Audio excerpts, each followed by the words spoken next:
Katanya seperti itu, dan akhirnya pendidikan di Indonesia itu eklektik, abu-abu di tengah-tengah nggak jelas.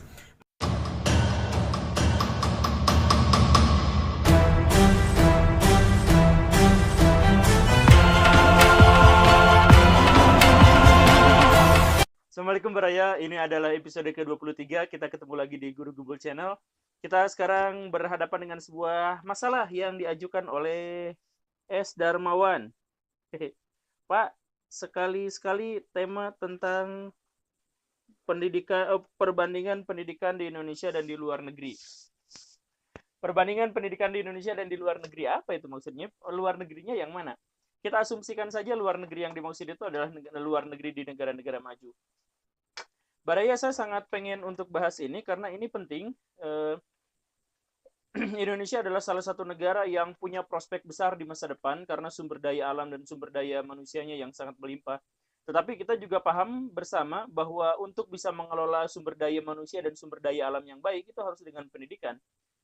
Pendidikan di Indonesia bermasalah tentu saja, dari awal sampai akhir, dari A sampai Z itu masalahnya semua.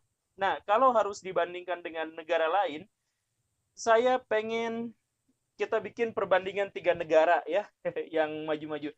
Pertama adalah negara-negara Skandinavia, negara-negara Eropa Utara dan Eropa Barat yang sudah terkenal karena pendidikannya yang hebat-hebat. Kemudian kita bandingkan juga dengan negara-negara Asia Timur, Jepang, Cina, Korea, fokusnya ke Korea dan Jepang. Kemudian kita tarik hubungannya dengan Indonesia. Jadi kalau S. Darmawan ini bertanya tentang perbandingan pendidikan, 3 negara ini kita ambil. Baraya begini, ini asumsi saya pribadi, hipotesis pendapat saya sendiri. Di dunia ini ada 2 pendekatan dalam filsafat pendidikan tentang tujuan pendidikannya, tentang aksiologinya. Untuk apa tujuan dilaksanakan? Ada negara-negara yang menganut pendapat bahwa pendidikan itu adalah demi kepentingan negara. Jadi anak-anak pembelajar itu diarahkan pada satu sistem tertentu untuk mencapai kondisi tertentu yang dia bisa membuat negaranya bangga, menjadi negaranya besar. Itu yang pertama. Yang kedua, ada negara yang menjadikan negara itu hanya sebagai fasilitator agar si pembelajarnya menemukan jalannya sendiri untuk menjadi orang-orang besar di masa depan. Yang pertama yang tadi saya sebut itu adalah negara Jepang dan Korea. Negara Jepang dan Korea itu tipe pembelajarnya maju, jauh lebih maju daripada Indonesia, tapi tipe pelajarannya, tipe pendidikannya adalah memaksa, membuat warga negaranya itu harus pada level tertentu, di bidang tertentu untuk kepentingan negara. Makanya bentuknya di sana itu seragam semuanya. Kemudian sekolahnya ketat. Sekolahnya dididiknya habis-habisan untuk mencapai target tertentu. Ujian akhirnya benar-benar bikin stres. Bahkan banyak yang meninggal dunia karena kelelahan, karena kesetresan, dan karena bunuh diri. Baraya, kalau misalkan banyak di antara kita yang senang, pendidikan Jepang mau bagus, pendidikan Korea mau benar-benar bagus.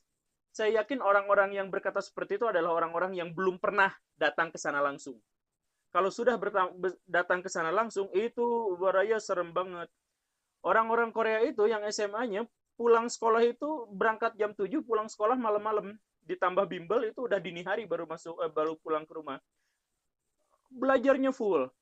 Semua pelajaran dicekokin di situ. Akibatnya apa? Akibatnya mereka benar-benar tidak memiliki hubungan komunikasi yang baik dengan orang tua. Karena kalau anak itu sudah sekolah, berarti dia sudah putus hubungan dengan orang tua. Bayangin, dia berangkat jam 7 pagi dan pulang jam 2 atau jam 12 malam. Siapa yang mau belajar dengan...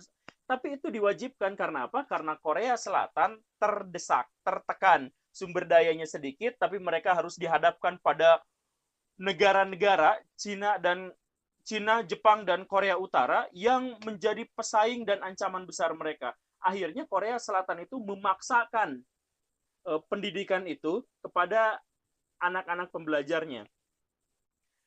Banyak anak-anak di sana yang stres dan hubungan kekeluargaan antara orang tua dengan anak putus justru gara-gara sekolah. Tapi hasil dari situ itu adalah anak-anak yang sangat cerdas, dipaksa, dapat press, dapat push, tapi cerdas, tapi si anak-anaknya jadi hebat, jadi bagus. Jadi matematika, khususnya ya, matematika di Asia itu yang paling baik mungkin Korea Selatan.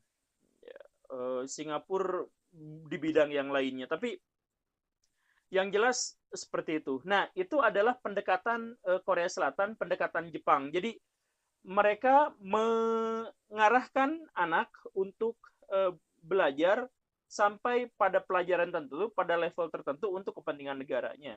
Ada yang seperti itu, maju. Ada yang sebaliknya, model Amerika ya, model Eropa Utara, negara-negara Skandinavia itu kayak Denmark, Finlandia, Norwegia, Swedia, dan dia yang lain.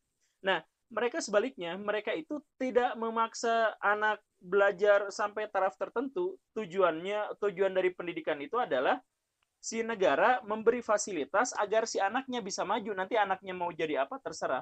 Makanya belajarnya itu santai. Belajar sejam, istirahatnya lama. Belajar lagi, istirahatnya lama.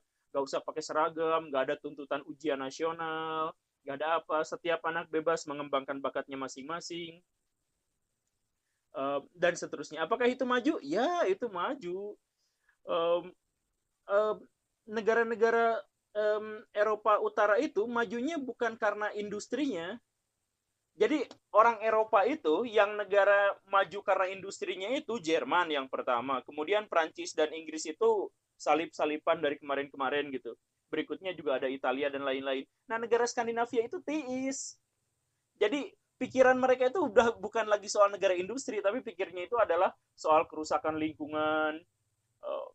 Kalau Saudi Arabia misalkan, ini contoh ya, kalau Saudi Arabia punya uang 100.000 miliar dolar misalkan, atau 1 juta miliar dolar, yang mereka lakukan adalah menyebarkan ideologinya. Amerika Serikat juga melakukan itu. Nah, kalau negara-negara Skandinavia itu malah untuk menyehatkan lingkungan gitu. Ya, yang kayak gitu-gitu. Jadi penduduknya di sana itu relatif damai, walaupun susah senyum. Baraya datang ke Norwegia itu orangnya mukanya tuh kotak-kotak, datar-datar gitu. Tapi pendidikannya benar-benar free, bebas apa, tapi ditekan, dipush, diberi semangat untuk bekerja sama, untuk saling bersaing dan seterusnya. Tetapi mereka tidak ditanamkan kamu harus belajar ini, kurikulumnya ini, targetnya ini. Nggak ada KKM di sana, tidak ada ujian akhir di sana. Kalian bebas belajar mengembangkan bakatnya masing-masing. Nah, begitu. Itu dua model. Dua-duanya maju, dua-duanya hebat, dua-duanya keren. Indonesia di mana? Ya, karena Indonesia adalah negara pinggiran, maka kita biasanya menyomot. Dan kalau menyomot kan di sana bagus, biasanya comot aja dua-duanya, ambil yang baik, buang yang buruk, dua-duanya diambil. Katanya seperti itu, dan akhirnya pendidikan di Indonesia itu eklektik, abu-abu, di tengah-tengah nggak jelas. Makanya kalau saya, tolong kalau yang nonton ini adalah siswa atau yang nonton ini adalah guru, silakan jawab pertanyaan saya. Misalkan begini, pendidikan di Indonesia itu, sekolah di Indonesia itu untuk siapa? Kalau untuk guru, kalau untuk guru, salah pencet. Pendidikan di Indonesia itu buat siapa? Kalau untuk siswa, kenapa buka kalau untuk siswa, kenapa kurikulum harus pemerintah yang atur? Si siswa harus belajar ini, bakatnya punya apa, gak peduli. Pokoknya harus bisa belajar matematika, bahasa Indonesia, bahasa Inggris, biar lulus UN dengan baik. Kenapa siswa nggak diberi kebebasan untuk itu? Kalau emang untuk siswa. Tapi kalau misalkan untuk negara, pendidikan itu katanya untuk negara. Nah, kalau memang untuk negara, kenapa harus siswa yang bayar? Coba ini, silahkan tanyakan kepada para praktisi pendidikan. Kalau pendidikan itu memang untuk anak, kenapa dia yang dipaksa untuk belajar ini itu? Bukan dia yang harus mengembangkan dirinya sendiri. Tapi kalau misalkan pendidikan itu adalah untuk negara, loh kenapa yang bayarnya siswa? Ya harusnya kalau demi kepentingan negara, ya negara yang bayar. Gratis siswa belajarnya. Nah, pertanyaan seperti ini silakan karena Indonesia masih negara yang eklektik. Sekali lagi, kita bandingkan 3 negara yang tadi itu. 3 model pendidikan di Jepang, di Korea Selatan, di negara Skandinavia, dan di Indonesia. Kalau saya mau usul bagaimana enaknya di Indonesia itu memang eklektik. Emang eklektik. Dalam artian begini, kalau orang-orang Indonesia dipaksa untuk belajar seperti orang Korea, itu tidak pantas, tidak enak, dan nggak ada faedahnya.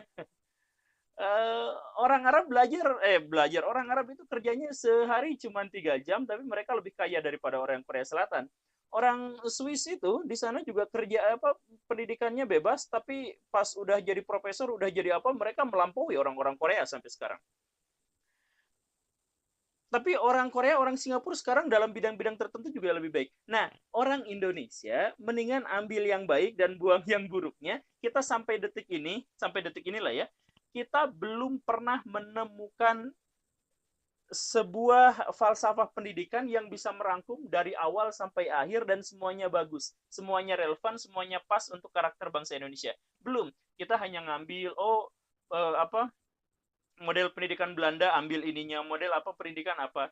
Di episode keberapa ya? Episode kelima dan episode pertama saya pernah bertanya kepada siapapun penontonnya, Australia itu ada salah satu negara pelaksana pendidikan terbaik di dunia. Singapura juga salah satu negara pelaksana pendidikan terbaik di dunia.